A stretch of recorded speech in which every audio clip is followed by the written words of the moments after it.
मेरे पास लखनऊ की एक लड़की का मैसेज आया फेसबुक के ऊपर। उसने कहा मौलाना मेरे लिए दुआ कीजिए। मैंने कहा क्या मसला है? उसने कहा मैं कुरैशी बिरादरी से ताल्लुक रखती हूं। कुरैशी बिरादरी आप जानते होंगे, जो गोश्त का काम करते हैं, जिनको हमारे यहाँ कसाई बोलते हैं, वो आमतौर से वो अपना सरनेम कुरैशी लिखते हैं, कुरैशी बिरादरी को। उसने कहा मौलाना मैं कुरैशी बिरादरी से ताल्लुक रखती हूं, मैं अहले हदीस हो चुकी हूं, मेरा भाई भी अहले हदीस हो चुका है, हम कुरान और हदीस को फॉलो करते हैं, हमारा बाप बिदती है, मां बिदती है, खानदान बिदती है, कब्रों पर सजदा करने वाले लोग हैं। मैं चाहती हूं मेरी शादी ऐसे घर में हो जहां कुरान और हदीस पर अमल होता हो, शिर्क ना होता हो, बिदत ना होती हो। लेकिन मेरे बाप का कहना है कि मैं कुरैशी ही बिरादरी में करूंगा, और मुझे पूरे लखनऊ के अंदर कोई कुरैशी बिरादरी का ऐसा इंसान नजर नहीं आता, कोई ऐसा रिश्ता नहीं मिलता जहां कुरान और हदीस पे चलने वाले लोग हों। अपने समाज को अगर पाक करना है, ज़िनाकारी से दूर करना है, गंदगी से दूर करना है, अपने लड़के लड़कियों की सही टाइम पर शादी करो, सही टाइम पर शादी करो। उनको जरूरत है निकाह की। ये दौर सहाबा का दौर नहीं है, मैं बार बार कहता हूं, ये फितरों का दौर है। हर हाथ में मोबाइल है, हर मोबाइल पर 5G इंटरनेट चल रहा है, गंदगी का पूरा सैलाब आपकी नौजवान नस्ल के पास मौजूद है। आप किस दुनिया में जिंदगी गुजार रहे हैं? अपने लड़के और लड़कियों की शादी को आसान करो मेरे साथ। और शादी की बात आई है तो कान खोल करके एक बात और सुन लीजिए। आपके इसी इलाके के कुछ लोगों ने मुझे बताया, मौलाना जरा इस पर भी आप बोलिएगा। मेरे प्यारे साथियों, इंसान को भूख आज लगी हो और खाना आप उसको 10 दिन के बाद खिलाएंगे तो बेचारा भूखा मर जाएगा। हम लोग आ रहे थे, हमारे ड्राइवर साहब भी साथ में आ रहे थे, मैं बनारस से दोपहर में कुछ खास मैंने खाया भी नहीं था, भूख लगी थी, और फिर ये भी मसला था, पहुंचना भी था आपके यहाँ, जल्दी भी थी, तो मैंने रास्ते में ऑनलाइन एक जगह होटल वाले को ऑर्डर दिया बेगूसराय में, वहां खाने की चीज जब पेट में कुछ गई तब जाकर के इंसान को सुकून मिलता है। ये हमारी फितरत और आदत है मेरे प्यारे साथ।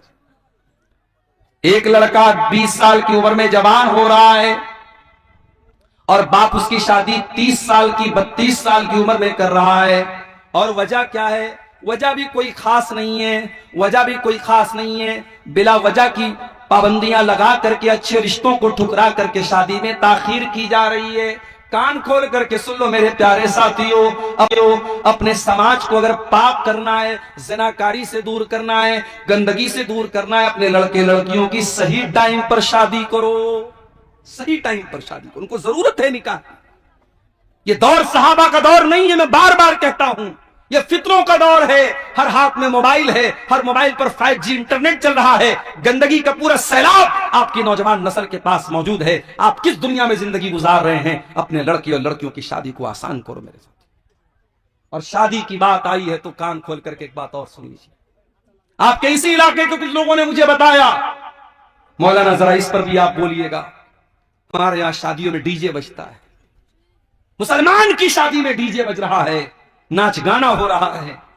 ये शर्म की बात है मेरे प्यारे साथी, और ये उस पब्लिक और उस आवाम के लिए भी शर्म की बात है। और जिस निकाह में डीजे बज रहा है, उस निकाह में निकाह पढ़ाने वाले मौलवी के लिए भी शर्म की बात है। हमारे बनारस में भी एक दौर था जब शादियों में बैंड बाजा बजता था, लेकिन उलमा ने मिल करके आपस में तय किया कि जहां शादी में बैंड बाजा बजेगा हम निकाह नहीं पढ़ाएंगे, हम शामिल नहीं होंगे। सारे उलमा जब मुत्तहिद हो गए, कौम की इतनी हिम्मत नहीं थी सारे उलमा से पंगा ले सके, आखिर हालात बदले और आज बनारस में आप चले जाइए, ठीक है और बुराइयां आपको मिलेंगी, मगर शादी के पर कहीं भी आपको मुसलमान की शादी में कहीं बैंड बाजा और डीजे वगैरह नहीं मिले। अजीबो गरीब बात है मेरे भाई, मुसलमान की शादी में बैंड बाजा बज रहा है, डीजे बज रहा है। मुसलमान की शादी में हल्दी की रस्म हो रही है, मुसलमान की शादी में तिलक की रस्म हो रही है, मुसलमान की शादी में मंगनी की रस्म पे दावतें हो रही हैं। अल्लाह के वास्ते मेरे प्यारे साथियों, उम्मत बहुत परेशान है, उम्मत बहुत परेशान है। उम्मत के कितने बच्चे भूख से मर रहे हैं, उम्मत की कितनी बेटियां गुर्बत की वजह से उनकी शादियां नहीं हो रही हैं, उम्मत के कितने टैलेंटेड बच्चे पैसा न होने की वजह से अपनी तालीम छोड़ रहे हैं। अगर आपके पास पैसा बहुत ज्यादा है, पैसा खर्च करने के बहुत रास्ते हैं, निकाह को आसान करो मेरे प्यारे साथियों। मैं हैदराबाद भी तकरीर करने गया था, वहां पर भी मैंने कहा हैदराबाद में शादी होती है, एक एक शादी में 20-20 तरीके का खाना बनता। मैंने वहां पर भी कहा एक तरीके का खाना बनाओ मेरे भाई, 19 तरह का 20 तरीके का खाना ना बनाओ, एक तरीके का खाना बनाओ, 100 लोगों को खिला दो, जरूरी नहीं 1000 लोगों को खिलाया जाए। शादी को आसान करो, सिंपल करो। अल्लाह के प्यारे नबी ने फरमाया इन्ना ज़मन निकाही बरकतन ऐसरुहु मऊनतन, सबसे ज्यादा बरकत वाला निकाह वो है जिसमें सबसे कम खर्च किया जाए। आपने ये भी फरमाया इज़ा खतब इलैकुम मिम्मन तरदौना दीनहु व खुल्कहु, जब तुम्हारी लड़की के लिए ऐसा रिश्ता आ जाए, लड़का दीनदार है, लड़का बाखलाक है, फज़ौविजू, तो तुम अपनी लड़की की शादी उससे कर दो। हमारे यहाँ तो नहीं साहब, हम शेरशाबादी हैं तो शेरशाबादी में ही करेंगे, हम अंसारी है तो अंसारी में ही करेंगे, हम शेख है तो शेख में ही करेंगे। ये बिरादरीवाद कहां से आया मेरे भाई? जब हम ये अकीदा रखते हैं सब आदम की औलाद है, सब हव्वा की औलाद है और एक ही फैमिली और एक ही परिवार से निकले हैं, तो फिर कौन ऊंचा कौन नीचा और कौन फला बिरादरी कौन? ये बिरादरीवाद की बुनियाद पर अपने आप को आपने ऊंचा समझ लिया। आज कितनी जगहों पर बिरादरी की वजह से रिश्ते नहीं हो रहे हैं और बिरादरी की वजह से जवान लड़कियों की जिंदगी बर्बाद हो रही है।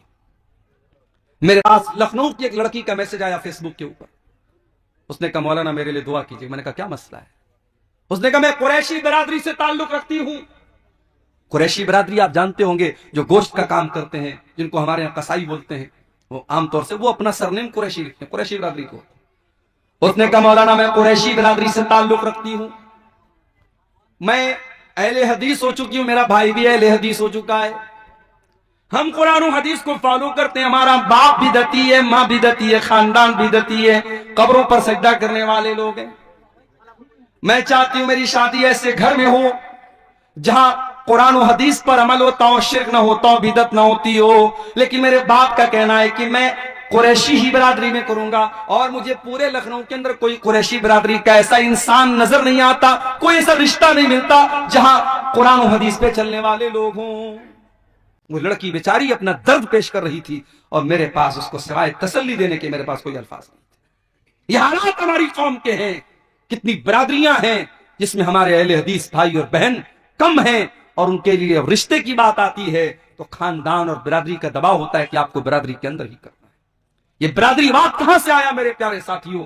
हमें और आपको इसकी जड़ों को भी तोड़ने की जरूरत है।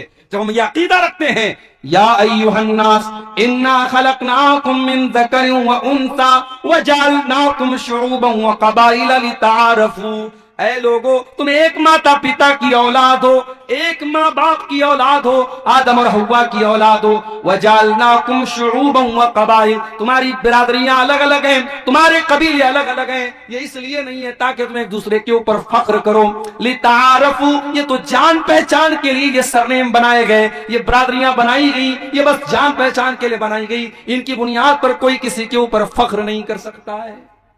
शादी ब्याह में आज बिरादरीवाद ने भी मेरे प्यारे साथियों बहुत नुकसान किया है इस उम्मत का। निकाह को आसान करो और अपने निकाह से डीजे की रस्म को निकाल के बाहर फेंको। अपने गांव में बैठ के तय कर लो, जो गांव के मुखिया हैं, जो गांव के सरदार हैं, जो गांव के जिम्मेदार लोग आपस में बैठ के तय कर रहे हैं जिसकी शादी में डीजे बजेगा हम सब नहीं जाएंगे उसकी शादी में। उलमा तय कर लें हम निकाह पढ़ाने नहीं जाएंगे इंशाअल्लाह। देखो 1 साल ऐसा करके देखो, इंशाअल्लाह ये बुराई आपके इलाके से खत्म हो जाएगी। अपने बच्चों की सही टाइम पे शादी करो मेरे साथी।